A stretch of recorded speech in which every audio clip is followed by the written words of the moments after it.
আমরা বিশ্বাস করি যে মা বোনেরা আমাদেরকে এবার প্রধানত চয়েস করবে। এর লক্ষণ আমরা ইতিমধ্যে দেখতে পাচ্ছি। আমাদের আস্থার সামান্য কোনো ঘাটতি নেই। শুধু আমাদের দাবি চাহিদা নির্বাচনটা সুষ্ঠু হোক, ভোটাররা নির্বিঘ্নে গিয়ে তার ভোটটা সে নিজেই দিক। তারা এটা জানতে চেয়েছেন সমাজের কোন সেকশন আমাদেরকে সাপোর্ট দিচ্ছে বেশি। আমরা বলছি কোনো আলাদা সেকশন না, সবাই দিচ্ছে। তবে যুবকরা বিশ্বাস করে তাদের অ্যাসপিরেশন ফুলফিল করার জন্য জামাত যদি কোনো কমিটমেন্ট দেয় সেটা জামাত রক্ষা করবে। এই বিশ্বাসের জায়গা থেকেই এ পর্যন্ত হয়ে যাওয়া গুরুত্বপূর্ণ পাবলিক বিশ্ববিদ্যালয়গুলোতে যে নির্বাচন হয়েছে এখানে তার রিফ্লেকশন হয়েছে। যুবশক্তির সেখানে রিফ্লেকশন দেখা গেছে।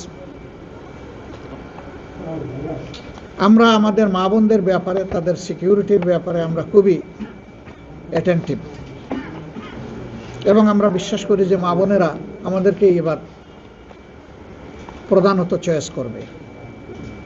এর লক্ষণ আমরা ইতিমধ্যে দেখতে পাচ্ছি।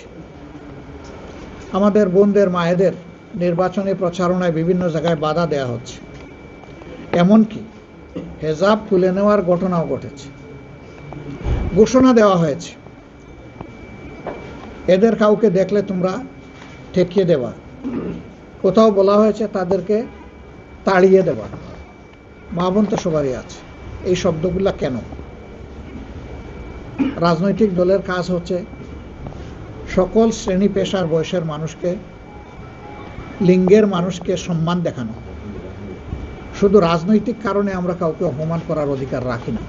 একমাত্র স্মার্ট সিটি বসুন্ধরা, আধুনিকতায় এক ধাপ এগিয়ে। মায়েরা তাদের মতো করে ডিসিশন নেবে, যেমন ভাইয়েরা তাদের মতো করে ডিসিশন নেবে। আমি তার ডিসিশন প্রক্রিয়ায় বাধা দেওয়ার পর আমার যদি 10 জনকে ক্যাম্পেইন করার অধিকার থাকে, অবশ্যই তিনি মেল না ফিমেল এ কথা বড় কথা না, তারও অধিকার আছে, তিনিও ক্যাম্পেইন করবেন। আমাদের এই মিউচুয়াল রেসপেক্টের জায়গাটা আমাদের রক্ষা করতে হবে।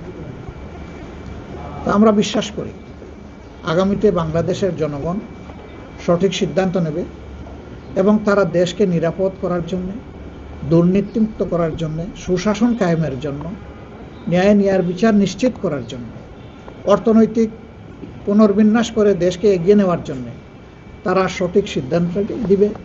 জনগণের উপর আমাদের 100% আস্থা আছে। আমাদের আস্থার সামান্য কোনো ঘাটতি নেই। শুধু আমাদের দাবি চাহিদা নির্বাচনটা সুষ্ঠু হোক, ভোটাররা নির্বিঘ্নে গিয়ে তার ভোটটা সে নিজেই দিক। ভোট দেওয়ার পরে তার ভোটের রিফ্লেকশনটা ফলাফলে উঠে আসুক।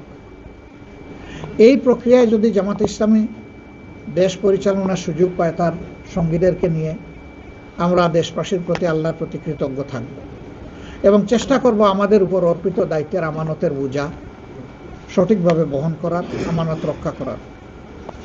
তবে যদি জনগণ অন্য কাউকেও চয়েস করে, সেই ক্ষেত্রে আমাদের অঙ্গীকার হবে দেশের কল্যাণে গৃহীত সকল সিদ্ধান্ত আমরা সমর্থন করব এবং আমরা সহযোগিতা করব। সিমিলারলি অন্যরা যদি অপোজিশন গ্যালারিতে বসেন, বিরোধী দলে বসেন, তাদের কাছ থেকে একই জিনিস আমরা প্রত্যাশা করি।